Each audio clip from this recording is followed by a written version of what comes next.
Fish Stripes Unfiltered, episode 10. Isaac, we finally made it to our 10th episode, man. How are you? And then we'll get into what we're going to talk about and the two incredible minds we have with us today when it comes to the minor league system. And we have a lot to talk about. Yeah, man, it's hard to believe we've been doing this for 20 weeks now, 10 episodes bi-weekly. And wow, I feel like time really does fly. So it's great to be here as always and looking forward to this one for sure. Well, we have a familiar face with us today. We have Alex Carver. You guys all know him from the Fish Stripes Lives. Always with us here, and we asked him to hop on because we need to talk some prospects. And then we have his co-host from Fish on the Farm Swimming Upstream podcast, Danny Devivo. Man, how are you guys both? We're extremely honored to have you guys and ready to talk some prospects because me and Isaac recently put out a top 30 list, and we have a lot to talk about on that end.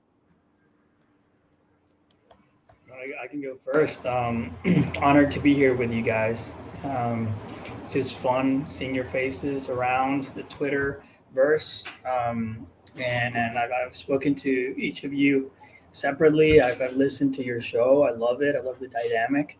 And thanks for inviting me, man. Love talking prospects, especially Marlins prospects. I guess I could just reciprocate. Thanks for having us on the show, and man, I'm so excited to see the growth of both of you guys, Kevin and Isaac. You guys have done awesome work with your tenure with Fish Stripes, and I'm so excited to see what you guys can do next season, whenever that starts, as that gets going, and including the minor league season. And you guys supplement our coverage as well, and we're always glad to share our thoughts with you. Two great minds and two great young minds in this Marlins media world, and we're so excited to be on with you guys, and thank you for having us. Thank you. So let's just hop right into the top 10. Starting off right here, Eli will put up the top 10, so it's easier for you guys to reference on YouTube. But Isaac, you got Eddie Cabrera, man. Just get right into it. Why Eddie? And then we'll get into my part. And it's really fun because there's a few guys. There's a trio of guys that we could go with for number one here. And what's awesome is that they're all right-handed pitchers. So my reasoning for Edward Cabrera, I think just one, I didn't use, timeline to the major leagues as a factor, but maybe subconsciously I did. But anyway, just the arsenal he has, that phenomenal changeup, the velocity, the height, the size, the durability that he's shown, and his complete and utter dominance of the minor leagues in 2019 as well as 2021 really just catapulted him to the top of the list. Before Sixto and Edward made their debuts, respectively, there was arguments on whether who was a better prospect, and this was when Sixto was a top 20 prospect in all of Major League Baseball, and Edward has done nothing other than maybe a little bit of an inconsistent performance in the big leagues, but he's done nothing to change my mind about that, and I think Edward is going to be a very special player, so that's the reason he's number one. All right, we're going to go on to Alex. Who is your number one prospect in the Miami Marlins minor league system? I also have Edward Cabrera. It was kind of a tough choice for me between this guy and another much younger guy that we have further down in these lists that are on the screen right here. But I also have Eddie, and I have Eddie because he's very, very, very good at the age that he's at, and he was just absolutely dominant in the minor leagues this past season. But I do think Eddie has some kinks to work out. I do think, and I said this to Danny and our guests on our podcast that I just released, that he has some stuff to work out in terms of his IQ and pitch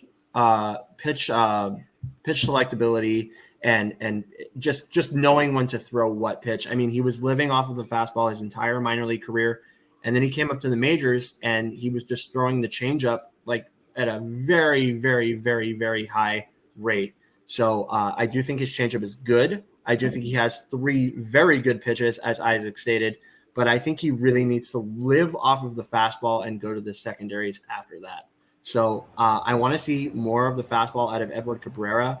I want to see him really select his pitches a little bit better. But other than that, I really think that this guy could be very, very good. I think he's a rotational staple. I disagree with those that say that he's a future bullpen piece.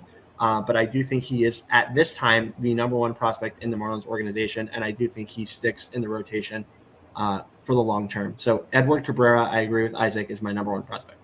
Moving on to Danny Devivo, who is your number one prospect? It's Eddie, man. It's Eddie Cabrera. He had me at hello. I mean, well, what else can I say about the dude? He has everything. He's gonna find the command. That's coming. The stuff, the height, the mentality. He is super focused. Like you listen to his interviews, and he knows what he wants, and he's gonna get it. He has the tools to do it. So apart from everything that Isaac and Alex said, it's that mentality, and he's gonna show the world who he is in 2022. I assure you, man. That guy has it. To me, I mean, he's a top of the rotation type of talent for me. And like, talk to anyone in the minor leagues. I remember talking to Chris Garagiola when that guy passed through Double A, and Chris has seen a lot of baseball in his life. When he just passed through Double A, he told me like you could feel that this guy doesn't belong here. You can feel that this guy is a major leaguer and a really good one. Like in how he goes around about his business and his stuff, everything. So again, I mean, it's Eddie. Moving on to mine, I'm the only one who's different here, but I chose Max Meyer as my number one guy. I always had Eddie Cabrera. This is the first time I released a list with Max Meyer at number one. The MLB tenure dropped him a little bit as well. He's about to graduate. He'll probably start on the major league roster, in my opinion. So, and Max Meyer in AAA, he set a career high in strikeouts, and it was 3 starts. Max Meyer impressed me enough to say he should be in the MLB very, very closely. And you guys said the right things about Eddie. He's my number 2 guy. You guys already see it on the screen. But, man, Max Meyer for me is number 1. He's right there. He's at the cusp. You could say he's a closer as well. There's the argument for that. But right now I see him as a starter, and he's just thrown fire. You saw him in the Double-A level as well in Pensacola. He just had himself an amazing season that got him to the Futures game as well. Eddie Cabrera did have some injury issues, but got his chance in the MLB. And there's not much more we could say about Max. This guy's just pure dominance on the mound. He's proved himself more than enough, especially in 2020. There's no minor league season, and just coming into 2021 off of that and just putting up dominance. Let's move on with the same order to number 2. Isaac, who do you have your number 2 prospect? Yeah, that is something we failed to mention about Eddie. He has had some interesting injuries in his career, but I don't think that's anything that's going to bother him long term. And I'm with you. I'm with the 6-foot bulldog mentality pitcher that he has relieved before in his college career. He was a lights out closer, but I think I'm with Alex. I'm going to totally reject that theory that he might end up one day, but that's not something that any of us should be talking about. He could not have had a better professional debut at such a young age. And I'm very excited. I think he's going to be one of the first pitchers that we see called up next year instead of guys, like older veteran guys. We're going to see this top prospect. It was a tough decision, 1 and 2, but what 2 great young right-handed pitchers to have at the top tier of your prospect list, because you can't go wrong with either one. So, Alex, who is your number 2 prospect? You're muted. You're muted. My number 2 prospect was Yuri Paris. I just can't deny what this guy has done at such a young age. I mean, Max is a great pick. I don't blame you guys at all for ranking him over this guy. But Yuri has come in as an 18-year-old prospect, challenged to, the level of single A baseball, and just proved it time and time and time again. And then later in the season, almost at the midway part of the season, he was up at the single A advanced level, and he was doing the same thing there. So this guy was very innings limited in 2021. That limit, I think, should be off of him in 2022. I think that the one thing we need to see from Eddie is the ability to work very deep into games, deeper than the 5th inning, go into the 6th and 7th, hold your velocity, and just show those incredible breakers, because this guy's got 2 of them, and they are very, very good. He's got the velo separation. He's got the height. He's got that really, really high release point that's going to make it so hard on opposing hitters, and has made it so hard on opposing hitters, that it's a guy that can miss spots and still wipe guys out. And that, to me, is something that you do not see from an 18-year-old kid challenged at such a high level. I know Daniel loved this guy. I know our buddy Ian, who we just had on the show, loves this guy. Spencer Morris, who you guys know, loves this guy. Everybody loves Yuri Perez. And Yuri Perez is doing so much at such a young age. I just cannot deny the projectability. So Yuri Perez is my number 2. Danny Devivo, who is your number 2, man? I can't believe that Alex was the influence who every time I wanted to bring Yuri Paris to the top, he was like, wait, we need to see him. Let's calm down on Yodi. And now has him ranked higher than I do. I can't believe this. My number 2 is Max. It's Max Meyer. I mean, Isaac said it perfectly. You too, Kevin. That guy seems to be the real deal. 2-pitch combination is already amazing, and he's going to get the third because of the system where he's in. The Marlins developed changeups as if it was nothing. You can see any example you want. You can Sandy, Pablo, Sixto. You can go on the list. Poteet, like that. The Poteet's changeup just fell off the table. Thompson, all those guys. You think Max Meyer is not going to get that third pitch? He is. And fun fact from him, like everybody talks about his Ks and how dominant he is on the mound. That guy had in AA, we're talking how many innings? 101 innings, a 52.7% ground ball rate. That's elite. I mean, like average is what, 42, 43. He's at 52. So he not only gets the Ks, not only keeps the walks down, but he also gets the ground balls. So this guy's not a reliever, guys. I mean, he's my number 2. Yeah, my number 2 is Edward Cabrera. You guys said it perfectly, so I'm not going to get too much into him, but he was my number 1 throughout the whole year. This guy was recovering from injury this whole season, but came in the major leagues. He impressed me a little bit. There's this one game in Pittsburgh, not in Pittsburgh. It was against the Pirates in Miami. That was probably his best game, I would say. Then he wasn't using the fastball. That's something that Alex, told us on the live stream, that he was using more of his secondary pitch than his first pitch. That isn't much of Eddie Cabrera type pitching. So only reason I dropped him to 2, but Meyer's right there. That's why I had him at 1. That's the only reason I made that minor change. And Isaac, you're shocking me a little bit here with your number 3 guy, but it's worth putting him there as well. Who's your number 3, man? Shocking, huh? Interesting. No, I don't know how shocking that is. Sixto Sanchez was a top 25 prospect in all of Major League Baseball as early as 2019, 2020. And I think people are quick to forget. I know there's some interesting reports on him and his work ethic, whatever, but the arm and the movement and the command is all still there, guys. The impeccable changeup is still there. So I think, it's not much of a surprise. I think he could have been top 2 or even 1, but I think Edward surpassed him a little bit, and Sixto was fantastic in his first cup of coffee in the big leagues. He will get a full spring, a whole offseason to recover from his shoulder surgery, and I'm really looking forward to seeing his innings be monitored carefully, because I don't think he's going to make the team out of spring training. I think he needs to go to like a minor league schedule first, but once that happens, once he's up in early May, hopefully, I think he's going to go back to being dominant, and I'm very excited about this young guy. Yeah, I'm going to add really quickly, he's not my number 3, but he pitched in the playoffs for the Marlins. He was a huge piece of that starting rotation. He won us a game in Chicago and Wrigley.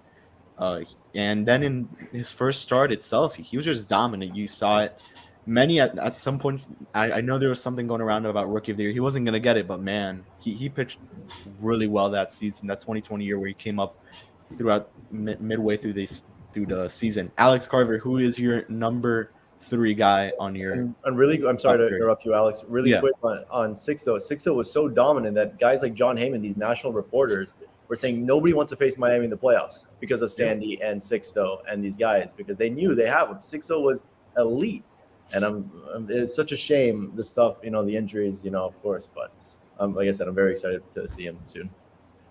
No, Alex, number 3. My number 3 was Max Meyer.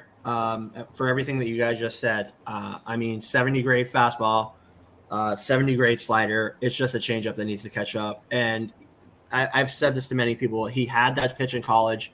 He just didn't need it because he was relying so much on that fastball slider combo, which was absolutely elite and is still absolutely elite. If he can make the changeup catch up, and as Daniel Devivo said, in this system, I absolutely believe that he can, for everything that the Marlins have done with guys like Trevor, Pablo, Sandy. You can go down the line, multiple guys in the minor leagues. There's so much to be done with Max Meyer that can make him stick as a starting pitcher if he remains in the Marlins organization. I know that's not the conversation for right now, but I think he should remain in the Marlins organization because of everything that he has already and everything that he can become. So I love Max Meyer. People doubt his size. Can he stick as a starter? Delivery's easy. There's repeatability behind it. I really love Max and really think that he can improve that changeup here.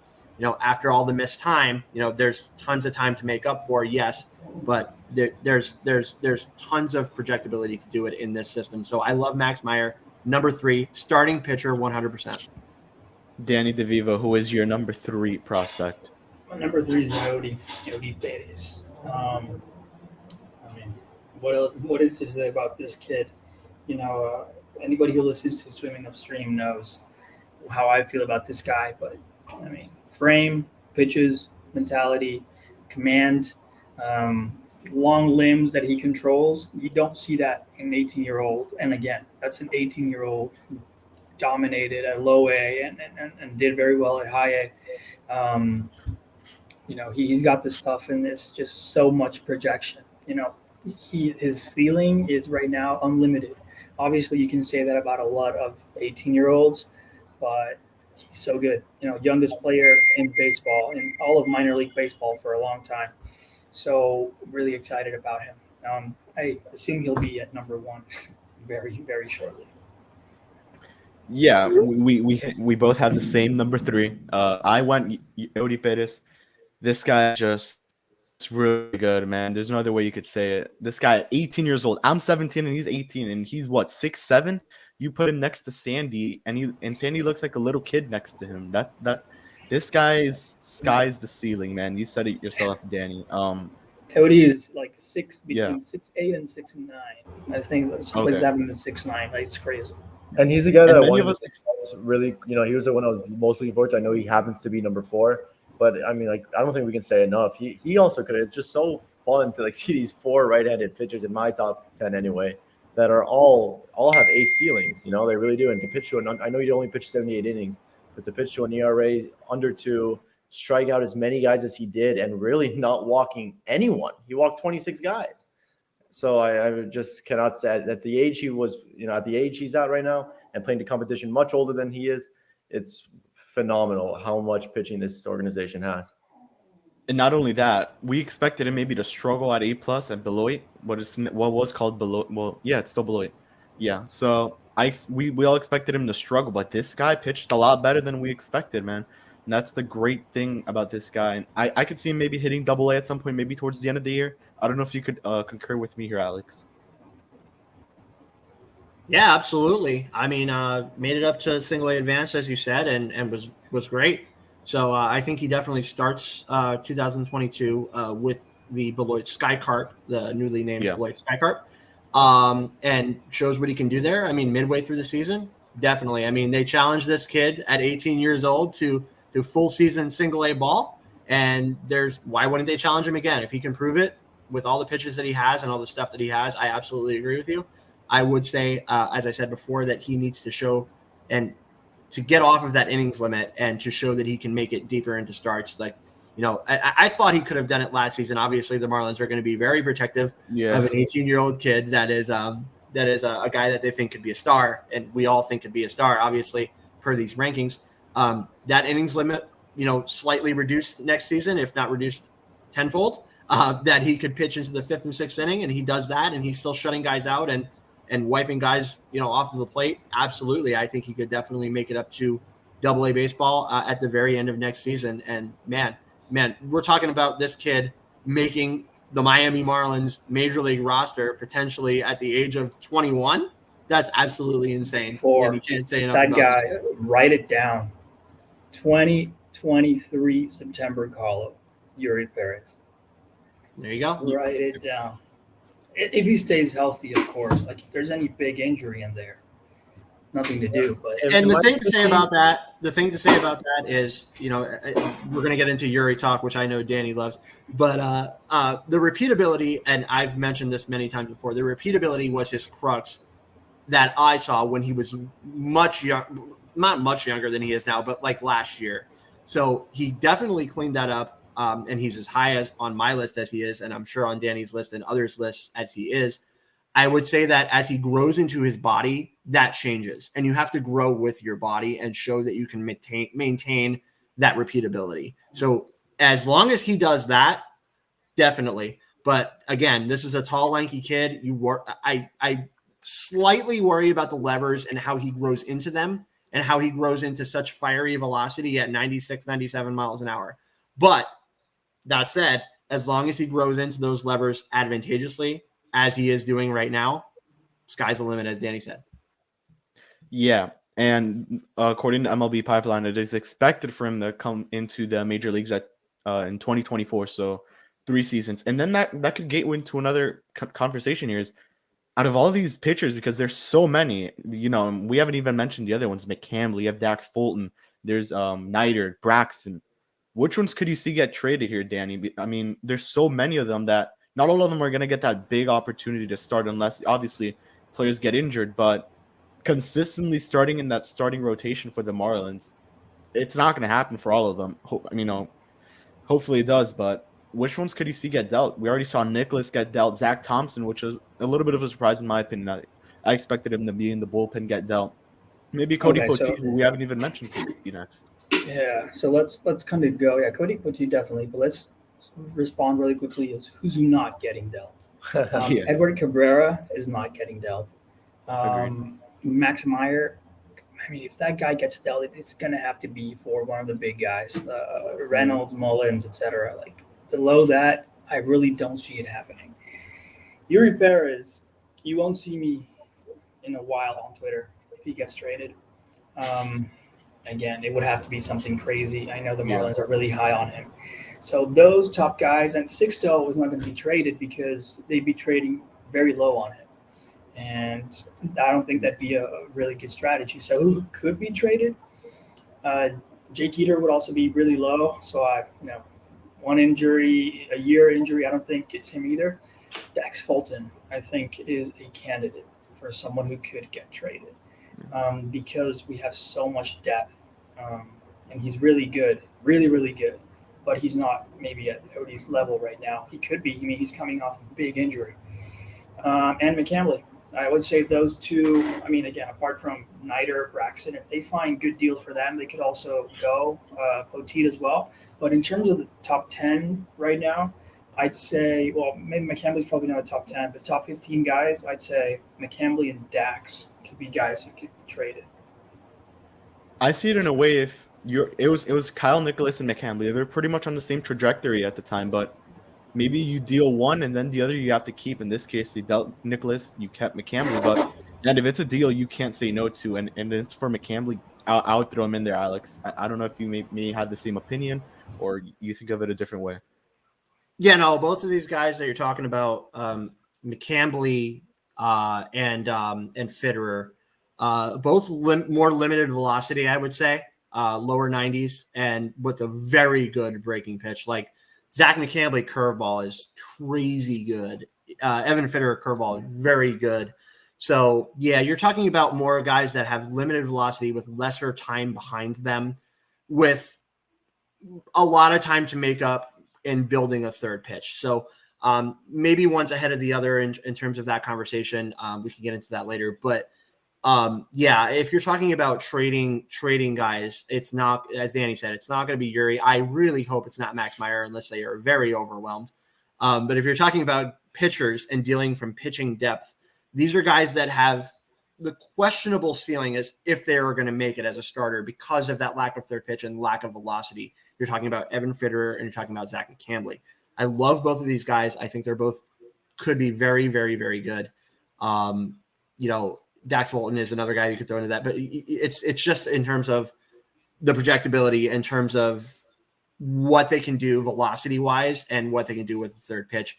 And neither one of those guys have that right now. They could build into it, absolutely, for sure. But it's just, if you're going to deal from that depth, I think those are the two guys or three guys that you're really questioning here. When it comes out to of those three, though, go ahead. Really quickly, out of those three, Dax, I would say, would net you the biggest return absolutely, because of the projectability. The other two, not as much, but Dax. Yeah, no, and I think when we talk about pitchers getting traded, we knew that's one of those 6 pitchers taken in the 2020 draft. Like we knew that they were going to trade one of those guys at least. Now, whether they're going to trade another one remains to be seen. It just depends on like which guy you want to go get. Whether if you want to Ketel Marte, it's going to have to be Meyer and Yuri probably. And if it's if you want to trade like another like role player type or another starting outfielder, maybe you can get away with like a similar trade for like you did for Stalling. So you got to take all that into consideration. I think they maybe have room to trade one more of those top 10 guys or top 20 because you can never have enough pitching, as Joe Vasaro likes to say. Never have enough pitching. A lot of people say that, but All right, let's move on to the number 4 guy. So we'll start with you, Isaac. We already mentioned this guy, but you could tell us who your number 4 guy is. Yuri Perez, I believe, was my number 4. I think Daniel and Alex did a great job of describing him, his incredible ceiling, his incredible numbers, and I'm just very excited to see him. Probably start off in high A, I would assume, in 2022, and then maybe in August get a call to Double A, and that's gonna be like incredible. Alex, who is your number 4 prospect? I think you and me, me and Daniel may have the same one, if I'm correct. I personally have Sixto. Okay. We don't. I know our buddy behind the scenes, Eli, is not going to be pleased with that pick, but I have Sixto. For all the reasons that you guys have already said, he's proved it. He's proved it. He pitched in the playoffs. Has shown really well so far. But I mean, I got to go back to it, and I keep going back to it. I really question the work ethic. It's hopefully something that he can clean up in the future. The size is what it is. Maybe that will never change. But man, it's just the mindset and the work ethic that I really, really doubt. We hear, people within the organization through Craig that really say that they doubt him because of that. And I can't be moved off of that because that's something I'm always going to listen to is voices within the organization. So you kind of see it, coming out on social media and in other ways. And that may seem like a non-factor for some people because of what he does on the field. But what you do on the field is going to permeate into what you do off of the field. So for me, Sixto is a guy that could be the top prospect, unquestionable in this organization if he puts his mind to it. But I don't think he's doing that right now. And I think that that's definitely something that needs to be fixed that may not be able to be fixed. So the only reason for me putting Sixto at number 4 is because of the mindset and because of off the field. And I really hope that he can fix that. And I hope that he can really commit himself to playing Major League Baseball as a starting pitcher. And if he can, sky's the limit. But man, I really think, and we had people say this on my podcast, on our podcast, me and Daniel, that these top 4 for us are very interchangeable. We can see them go in a lot of different directions as we have on this show. But for me, Sixto here at number 4 for all of the reasons that I just stated, but I really hope he can fix it. Yeah, Kevin, that's crazy that you have at number 5. I guess I'm not that different at 3, but have Khalil over Sixto. Bold, my friend, bold. I mean, it's not that bold when you look at it. Sixto, he just had injuries, and Khalil, I mean, he was a steal in the draft. You have to keep that in mind. Everyone expected him to go top 3, and for the Marlins to get him at 16, that's just a steal. Danny, do you have Sixto on number 4 as well? And then Yes. Okay, so Sixto with that, 4. Do you guys see him starting at AAA or in the major leagues right away? Unless it completely depends. Yeah, go ahead. Yeah. To me, it absolutely depends on where he is. That's why he's 4th. I mean, to me, to be number 1, if someone tells me this guy's ready for spring training to be stretched out 5-6 innings, Sixto Sanchez is my number 1, no doubt. I just don't know how he's going to come back from that shoulder injury. I'm not even taking the work ethic stuff into account. That's something he needs to solve. Period. It's important, absolutely. But what I do here is more of where is he now in terms of his baseball, in terms of his health. And I'm really worried about that health, man. I mean, if he really is fine to go, he's my number 1. I just don't know, right? But if he's healthy, they'd probably give him a month in AAA, I would say. And damn, he's the next guy up. Yeah, he's starting in AAA, no question. I mean, I don't think that there is a chance that this guy makes the Major League roster, personally. I think he has to really come in and prove that he can remain healthy. Show the right work ethic, like I said. But as Danny said, just as important as the work ethic is the health. This is a guy who's gone through multiple injuries. If it's the cornerstone and a cornerstone prospect in your organization, you want to see that he can remain healthy and really, just strive through everything that he's already went through. And I think the work ethic goes into that. I think the workout regimen goes into that. I think the rehab regimen goes into that. And this guy's been through a lot. So yeah, the health and the work ethic on top of the health, as Danny said, I think we comboed that pretty nicely. So yeah, both of those things taken into account. Sixto's got a lot more for me, at least, to prove on top of what he's already done. He's proved that he can pitch at the major league level, at least somewhat. He was good in spring training, but I mean, if you're going to stick long term and be a top 5 or top 4 prospect, which we have him as, you really got to prove that it can happen. And I think next year is huge for Sixto Sanchez. All right, so very quickly we have to go into Kahlo Watson here because he's just the number one. He was the number 1 pick for the Marlins in this draft, and then we'll move on to some other disagreements we may have on our list because we got to roll through this a little bit quickly here. So, Alex, do you agree that Kahlo Watson is a top 5 prospect at the moment? Because MLB Pipeline is really bold and has him at number 1. Isaac has him at what, 6 or 5? You have him at 5. And where do you have him, Danny? I have Khalil at 5. Okay, so you Alex, I a think little me bit. and Danny had the same top 5, right? You told me, Daniel. I believe so. Eddie, Max, Yuri, Sixto, and Khalil. Oh, I think You have Sixto and Yuri interchange. Sixto and Yuri interchange. That's right. Flip-flops. Yeah. All right. Man, Close, very close. To answer your question, absolutely. I think Khalil is a top 5 prospect. I have him at number 5 on my personal list. This guy's just got so much projectability. Good bat speed. I mean, great swing from the left-hand side. I love lefty hitters. I'm a lefty myself, so I kind of gravitate towards lefties. I really, really love this kid. The question is, where does he wind up long-term defensively? Is it shortstop, second base? Some people are saying center field. I really look at it and say second base in terms of what I've seen so far, but we haven't seen a lot out of Khalil. I mean, the reports are kind of scarce out of the FCL. I want to see him come up to Jupiter potentially, and I think he should be there next year as the staple second baseman. I really, really like this kid for all of his athleticism and all of the tools that he provides. I think it's more bat speed and line drive for average and for double swing right now than it is for home run swing. That's me personally. Obviously, that can change. I mean, this kid is still so young, so that can change, and he can come by more loft, as a lot of these prospects that me and Danny talk about will, and I think that can definitely happen. So yeah, I want to see him come up and play second base for the Jupiter Hammerheads next year. I want to see him prove it. The thing with Khalil is that he's very, very headstrong. He knows he's good. He knows that he can do it. He knows what his tools are. I just want to see him get that first taste of failure, because baseball is all about failure. You look at batting averages. If you're a 300 hitter, you're really good, right? But even if you're a 300 hitter, you're failing at the plate 70% of the time, right? Didn't really have that experience in the FCL. He was killing the FCL. So if he comes up to Jupiter next year in a very, very pitcher-friendly environment, I want to see him fail first and be able to handle failure and be able to admit to himself that he has stuff to adjust to.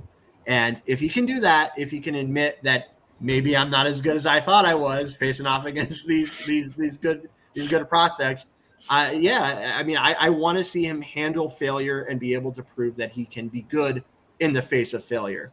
If he can do that, sky's the limit, man. I love Khalil, though. I think he's going to be good. You got anything to say about that, Isaac? A sorry face when he said about handling failure.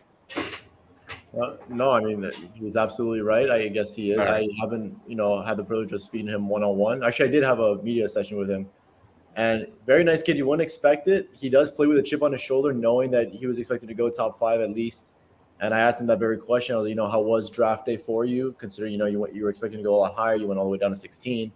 And he's a very confident young man, explosive bat speed. But I mean explosive. He's going to hit the ball very far, very often. And you're right, Alex. Jupiter's going to be a perfect place for him to play the entire year of 2022 for sure. And he's going to face some tough pitching. He's going to face some tough competition. And like you said, it's a pitcher-friendly environment. Roger Dean is not exactly the most fun place to hit. I don't think I've heard a lot of players complain. So it's going to be really exciting to see a full season of this. The first position player prospect I have on my list. So I'm very excited to see him play full season ball. All right, moving on with the list. Me and Isaac actually had the same exact 6, 7, and 8, which was Jake Eater, JJ Bleday, and Jose Salas. I guess great minds think alike. But then we come to a little bump here where Isaac has Peyton Bernick at number 9 and Joe Mack for me at number 9. Yeah. Coincidentally, I think, Alex, you have Joe Mack at 10. Where do you have him, Danny? Joe Mack, I have him at 11. Okay, so I think that's I do where too. we'll get started there. Isaac, why do you have Joe Mack so low, or not low? Obviously, top 30 is incredible, but where do you have him at the moment? Well, I have him at 11, and part of the reason was, in his pro debut, he did not hit anything. He hit 132 and slugged 208. He did get on base a little bit, so I'll give him that. High school catchers have a horrible track record. We all know how dope Cal Skipworth came out. Every once in a while, one will come out hit, but I think you have someone like Peyton Bernick, who was a college bat, taking the same draft as Bleday, and the numbers that he put up in his first pro season in 2019, phenomenal. He lost the season in 2020, and then this year, he set a Wahoo's record. He was walking, he's hitting for power. The average and the Ks do need to improve a little bit, but at least he's getting on base at 100 points higher than his batting average, and he's slugging the hell out of the ball. I don't know how you don't have how anyone would not have Peyton Bernick in their top 10, because he's right, in my eyes, right behind Bleday in terms of prospects, right behind. I think there's a good chance he jumps over him this year if Bleday struggles again. Yeah, no, Peyton Bernick is actually my number 7, so I think I'm the highest on him. Bernick's a god. Just an athlete.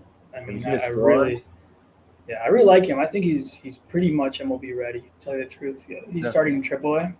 Unless the Marlins don't end up signing or trading for anybody else for that outfield. But, I think he's starting in AAA, but I really like Peyton. And Mac, I want to see more.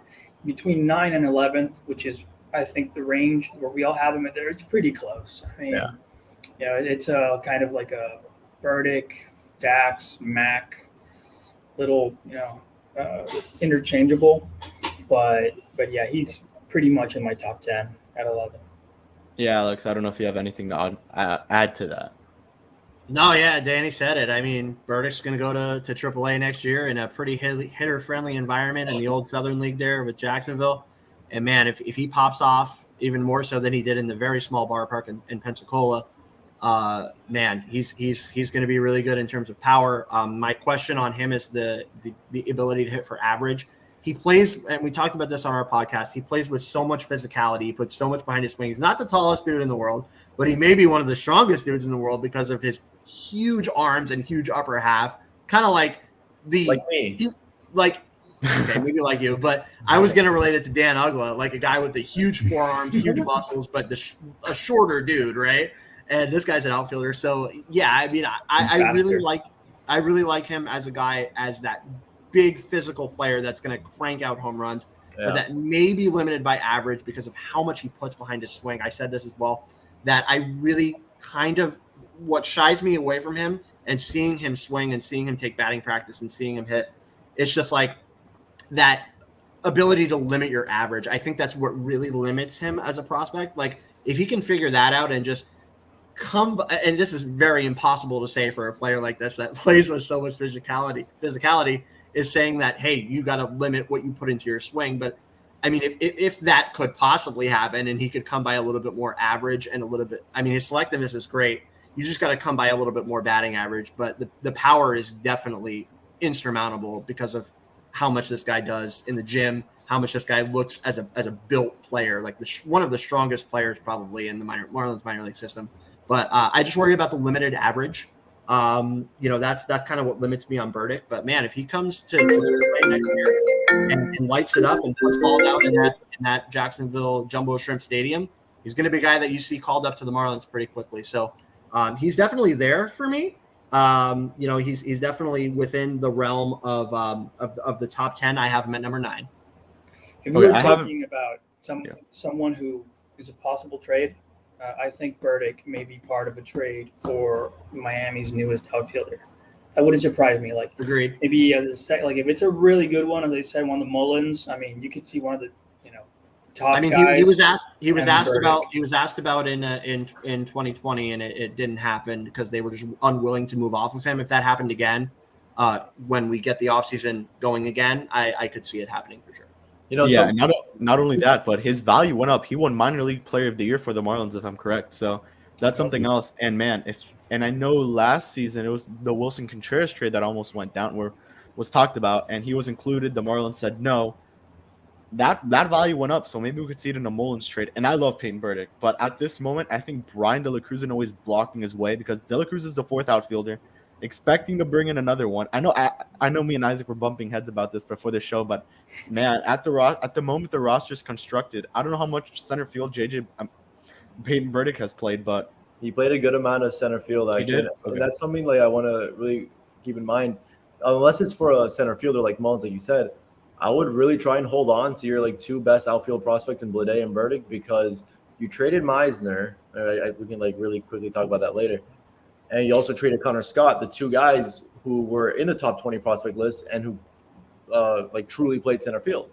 Then you don't have a true center field prospect anymore. You don't have any center field as of right now, not in the major leagues or in the minor leagues. You don't have a center fielder that can go and play there 150 games. So I think they really need to be careful. I think they need to like focus on that, because 2 years ago you're in the same spot you are now. You had Marte, let him go. So I think that's something that they got to be careful with, because Bernick could fake it out there. I think Blade is obviously a right fielder, and that's what he's going to be. I know he's faked it out there in center field for a little bit as well. But I feel like Bernick has more speed than Blade, so I would give Bernick the nod there. But like I said in the group chat, I think Bernick will not only come up this year a lot before Blade, he's going to play a lot of center field for Miami. I do agree in terms that Blade is more MLB ready than that Bernick is more MLB ready than Blade, and he's probably going to come up way earlier, especially with injuries in the MLB and all that stuff. Yeah, I'm just saying, at the moment, everyone healthy, roster constructed, Bernick is probably a bench guy at the moment. Maybe expecting the Marlins to acquire another outfielder that can fake it at center field. That's the only way I see it. If they don't, maybe you see Brian De La Cruz play center field, but Bernick comes up and he's the fourth outfielder, or Bernick takes over, which he has a lot more power than De La Cruz, so I could definitely see that happen. So the one thing to bring up for you guys, Danny, and Isaac as well, is that they looked at Bernick a lot more than Blade in center field. So I think it was like 50 games or 48 games or 49 games or something like that for Bernick, and only like just over 20 for Blade in center field. So I don't know if that's the organization saying they see Bernick more as that more versatile fielder than JJ Blade, but just something to consider.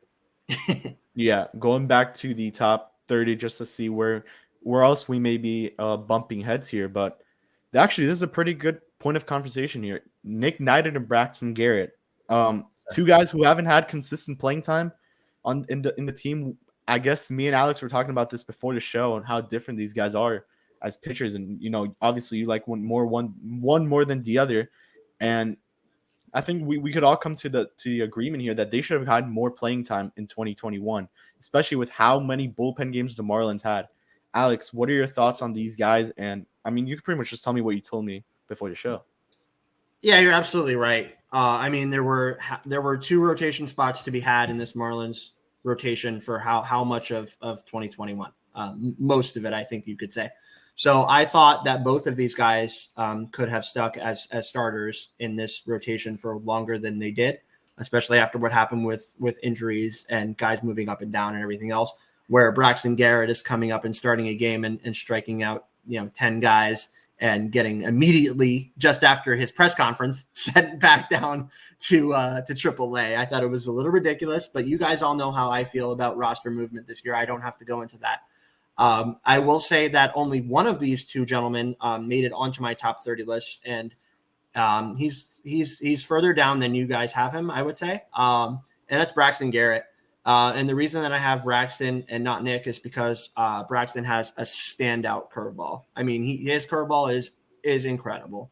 Not the fastest fiery velo guy in the world, and I really think that his main issue in his entire career has been fastball control and command. And I think that's something that he could have worked out in his career if he would have been able to do so at one certain level. Pitchers are a creature of habit. You're going to ask Braxton about this, and I've asked him about this personally, and he goes like, yeah, I'm just trying to do my best wherever I go. But pitchers are a creature of habit. They're going to learn to their environment. They're going to learn on a 5-day regimen. And this entire last season, Braxton did not have that. He was up and down, and neither did Nick. They were up and down, up and down, up and down, and they did not have that continuity. So do I still think that both Braxton and Nick could be decent major league pitchers? Absolutely. I am a little bit higher on Braxton, though, because he has that one standout pitch in the curveball. But I really think both of these guys do need to get their full shot in Major League Baseball, which they have not gotten yet. Yeah, and I'll go here with you, Daniel. But first, I mean, I'm a little higher on Nick than Braxton. I've seen more from Nick. But is it just me, or can these guys maybe be some kind of a bullpen piece? Because, I mean, you have Max Meyer, you have Yodi, you have Sixto, Eddie Cabrera. I mean, those guys are obviously, I think, going to get a better shot than these guys at a starting rotation spot. Could you maybe see them at a bullpen piece? More Niter, because these guys don't go too long. We've seen them from the start. They've gone 4 or 5 innings max, I think. And Braxton showed incredible curveball potential. Not potential. He's shown the great curveball. He had a 10 strikeout game. So, Danny, I mean, what are your thoughts on Niter and Garrett? And can you see them maybe in a bullpen situation? So I do have both of them ranked, but I am higher on Braxton than Niter. I feel like Niter got more of a shot last year. Like, he didn't get his full shot, but he, at a moment where Sixto was gone and Eliezer was gone, they kind of went to him to see how he did. And he was there for like a month, and he was just not up to par. And it's unfair to just say, like, no, I mean, that's it. That was your chance. He needs more opportunities, but he wasn't, and that's an important part, because the Marlins at the end of the day ended up playing like 2 or 3 months with 3 starters, and that killed us. That really killed that team. So Nick did get his shot. Then he went to AAA, and he wasn't as good. Braxton had a much better AAA season down there, and I just they are similar in some ways, but I like Braxton's stuff a bit more. I wish he threw 3 miles per hour harder. And if that guy threw 94 instead of 90, now we're talking about something completely different. Like, he needs to sharpen that command, which I just had it so high. He hasn't shown it yet at the major league level. So if I have a bit of hope, I would say more on Braxton than Niter. In terms of them being bullpen guys, maybe not high leverage guys. I do see maybe a 7th inning for them. For my late inning guys, I just prefer my lights out pitchers. But I prefer to see them get traded as starters and grab something back over using them as relievers. But who knows? I mean, maybe just that combination with Braxton, that curveball. I mean, that could definitely work. The one thing to bring up before you guys move on from this conversation is Braxton was well up from that. Daniel always points to, and I don't blame him because this is true, that he was throwing 89, 90 for the Marlins. And that is definitely true. But I don't want to put this on totally on this, but I think that's a product of the total amount of movement that he saw through the system this year, going up and down, getting sent down after a start. And you got to go back to a new place and get back into your regimen. Like I said, pitchers are a creature of habit, and they're going to build off of that. So I think Braxton definitely has more of a ceiling than 90 mile an hour or 89 mile an hour velocity that we saw with the Marlins this year. And I think if he is given the chance to build that up, that he could definitely still come back and be decent as a back-end starter or long reliever for multiple things. And you got to assume that both of these guys will get their fair share of starts in spring training, because I don't think they're going to want Sixto to be starting. They're not going to have Yuri making starts. So they will get their fair share of starts. And they're kind of similar in a sense because, just like Braxton Garrett has that plus curveball, Nick Niter has that really plus changeup. So they both have that one good off speed.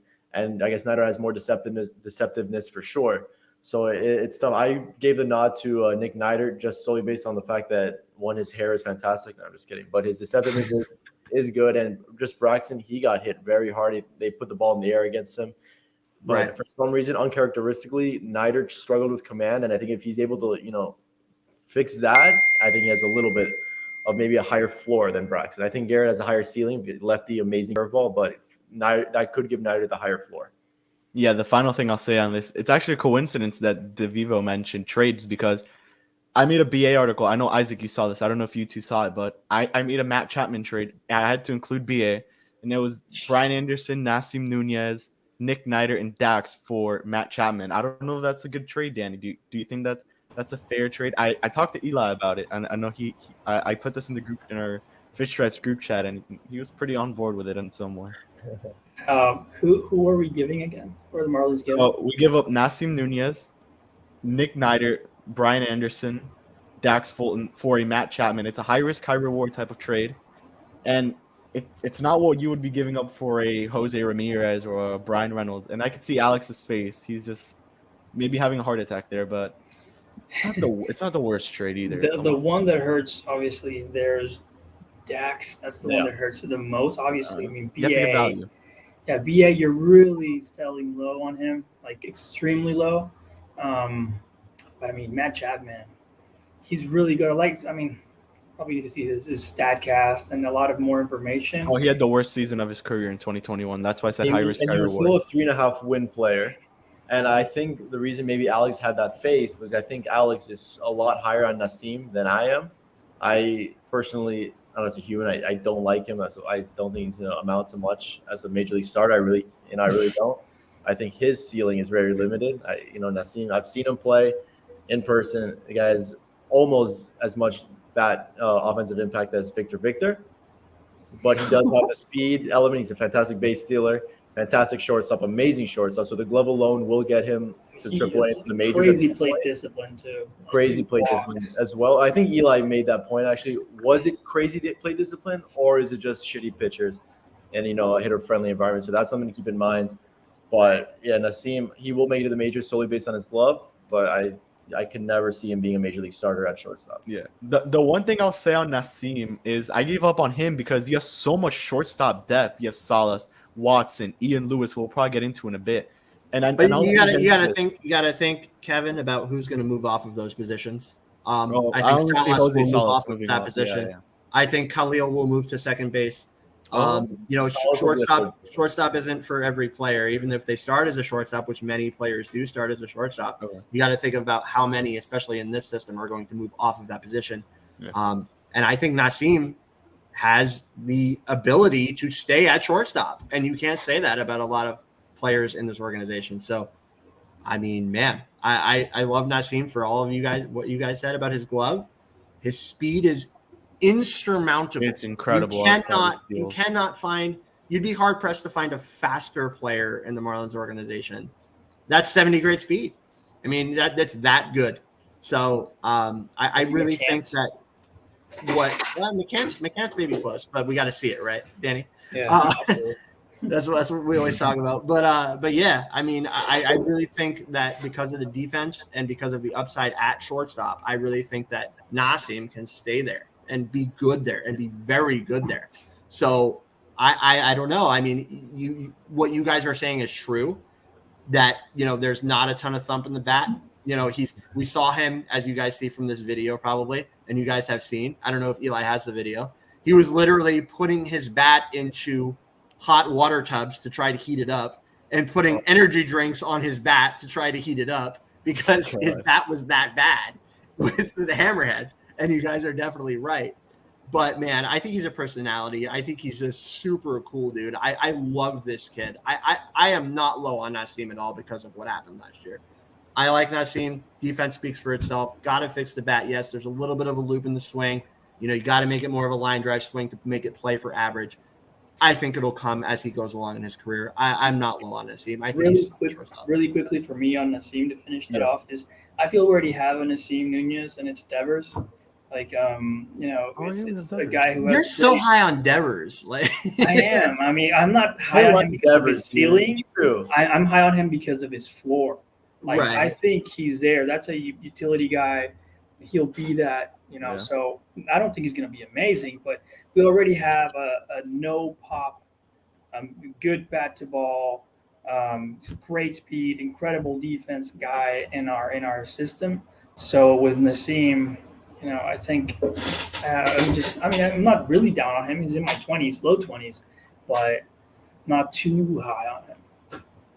Yeah. To answer your question, Matt Chapman, that's a fine trade. I think it's a fair trade. I don't think we'd win it, but I think it's fair.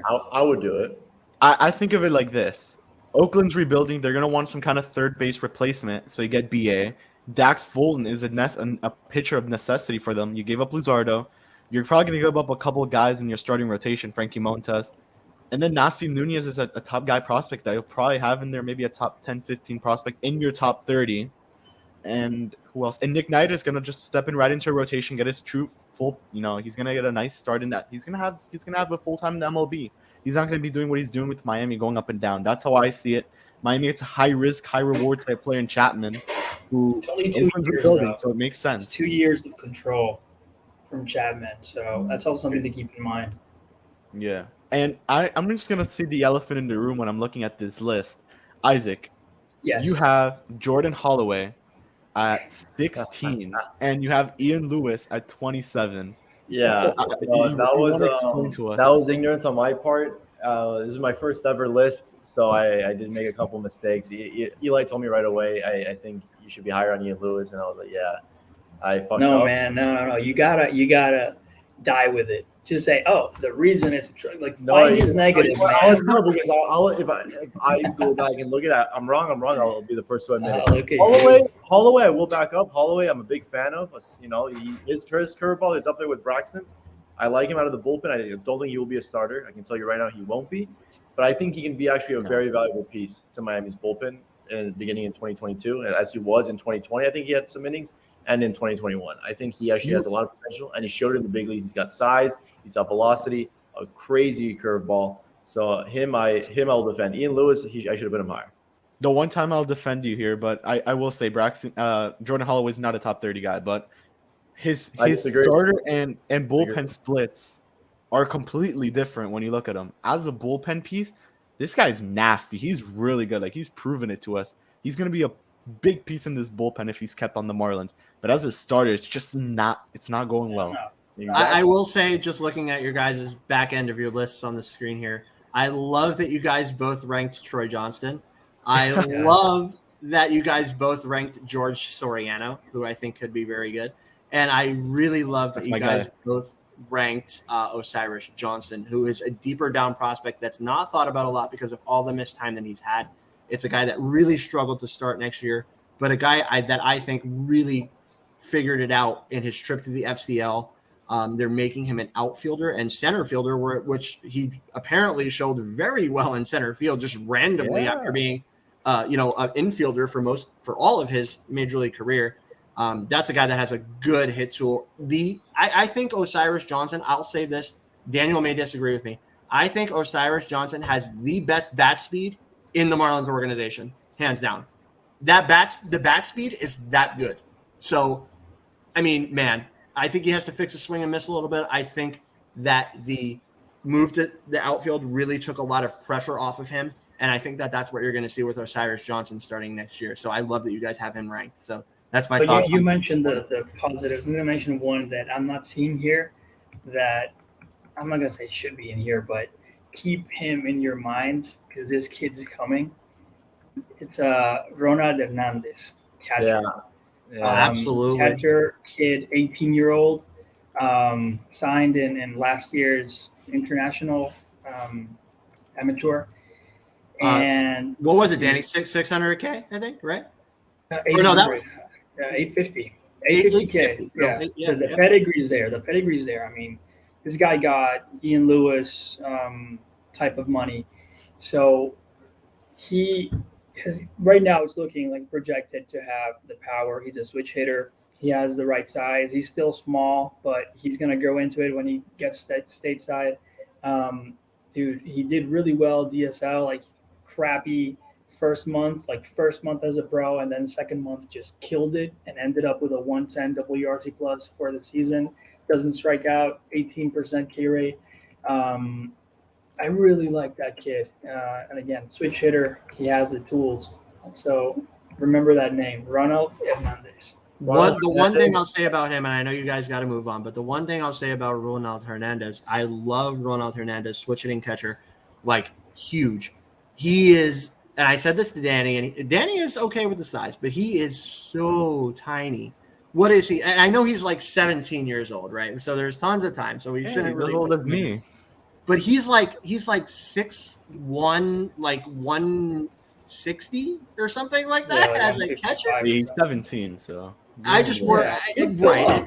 Danny thinks it's okay, and I see his point of view, but I don't know. I mean, his scouting reports as a catcher are very good, and a switch hitter, so you can't argue with that. But man, I like the video I see on him. I love Ronald Hernandez. If he can stick as a catcher, man, he's going to be really good. But the size projectability is my slight worry for him. But that's it. He can stick as a catcher without a doubt. He has it, the fielding, the arm. I mean, I'm really excited about him. All right, continue. So once as we start pulling up the fan questions, I need to ask you guys about Troy Johnson. This guy was one of the best players in the minor league system. I know I completely forgot about this guy until the end. Me and Isaac actually put him at 24. I put him at 24 because I didn't know too much about the guy. He'll definitely be rising up on my list, though. So, Alex, adelante. Adelante, good sir. Go ahead, man. No, Daniel, you first. I've gone first every time on him, so you go first. Dude, I love Johnson. That swing is beautiful. He got to power this year, but I mean, I talked my ass out of Yuri Perez. I mean, get to your guy. This guy's yours. All right. Well, I'll give you a small sneak peek on this, even though we haven't released it yet, because this is going to be on our next episode, which we have yet to record. I have him at number 19 on my list personally. Man, as I've told you guys many, many times, just such simplicity, and you guys can see it on the screen for those of you that are watching on YouTube. Just such simplicity in that swing, just so selective, creates loft, and stays through the baseball. That's the hit tool for Troy Johnson. I think it's a very underrated hit tool for anybody that doesn't have Troy Johnson within the top 30. I really cannot see how you can do that. I started taking a look at this guy after his year in Batavia in 2019. You know, the numbers are what they are, but that's short season ball, so the numbers are going to pop. But I looked at video and I just saw what he continued to do from his college years at Gonzaga. And it's just such simplicity. Like I said, stays through the baseball, two hands on the bat, you know, steps right to the baseball. And it's just such a good hit tool. I really don't see much of a weakness in this guy's swing. I think it's that good. And the weakness that people will point to is that he didn't stick as an outfielder. And he really wasn't great as an outfielder in minor league baseball, which is definitely true. But took the step to move to first base. And the power, which was the only thing that was limiting him from being a fantastic hitting prospect, just took off in 2021. I mean, so good. I can't say enough about this guy. We talked to him on the podcast, and Daniel knows that. He is very level-headed. He describes himself as a cage rat, as a guy that was just around hitting all the time as he was growing up. And I really love this guy, man. I like him as a deeper down prospect. I'm probably higher on him than a lot of other people. I have him at 19 because of that hit tool. Obviously, he's limited by the defense. But man, I can't say enough about Troy. Great dude, great kid. I think he's going to be pushed hard next year. I think he starts next year as the first baseman, if not DH, if not interchangeably, in Double-A Pensacola. I love Troy. I can't say enough. All right, it's fan question time. We're bringing it back. We do have a couple questions from you guys who are listening or watching on YouTube. So let's get on to the first one. And which prospect do you predict will make the biggest jump or leap this year in 2022? I guess we could all say a quick answer here, and then we'll move on to the next one, starting with Alex.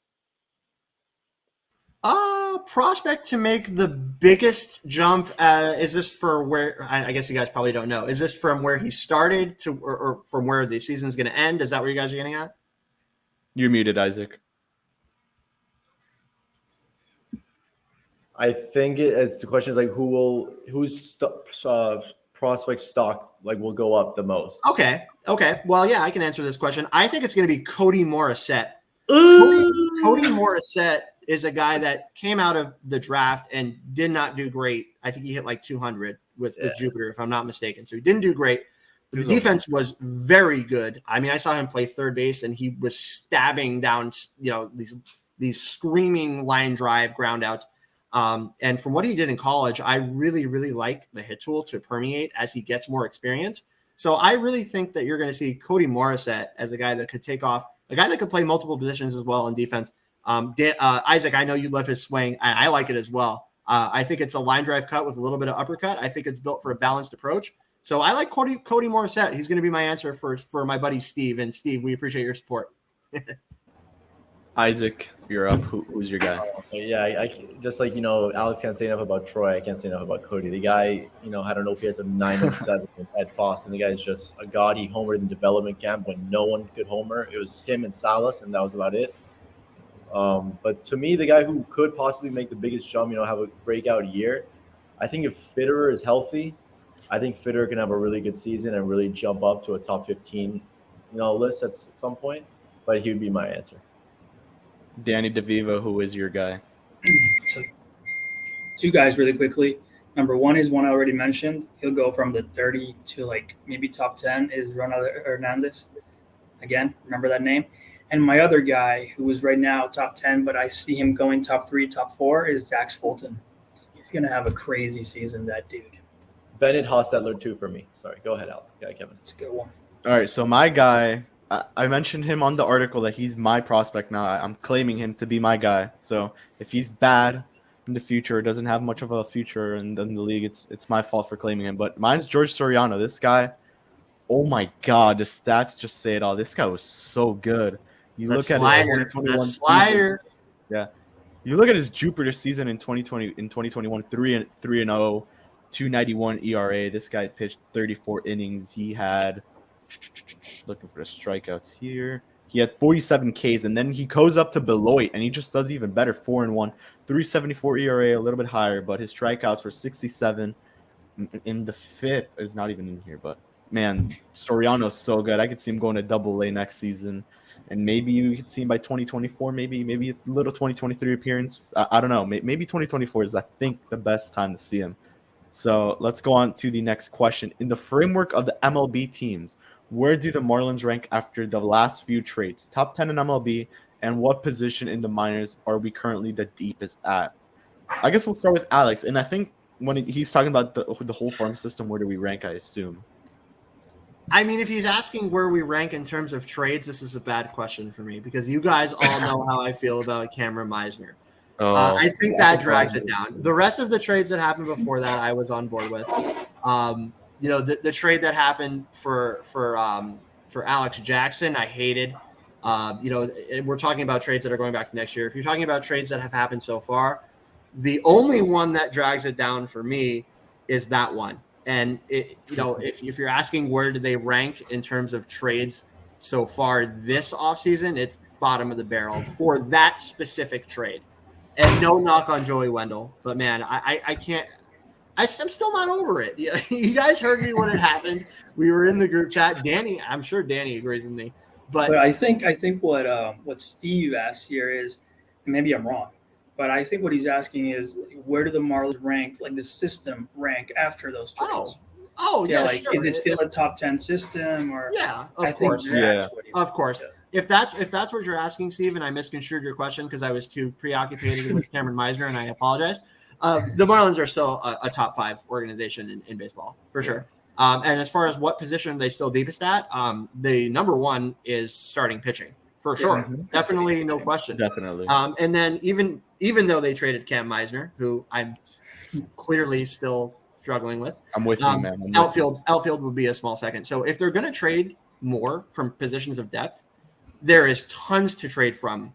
We talked about guys like McCambley, Fitterer, and I would hate to lose both of those guys for everything that we talked about. Dax Walton would be another guy that I would hate to lose because of his projectability. But man, the Marlins could still deal so much from those two positions of projectability, outfield, and especially starting pitching. And I think if they do for help at the major league level, could still be at least a top 10, if not still a top 5, depending on who they trade. System in baseball. So that's my thought. I'd say in terms of depth, I'd say for me before outfielder it's shortstop. There's just so much right there. That's Khalil. You got Jose Salas. We have Ian Lewis, Jose Devers, Yili Cafe, who we didn't get to today. Let's see, Nunez. So, it's pretty deep. In terms of depth, not like top heavy, but we actually have a lot of players in the top 30, 40 believe it or not, it's catcher. Because top 30, it's only Mac and maybe Banfield if you want to include him. But after that, you have it's terrible. Nate Fortes, you have Ronald Hernandez, I mentioned, you have Peyton Henry. Yeah, I mean, you have several catchers right there, top 40. So in terms of depth, we do have catchers. It's just not top heavy.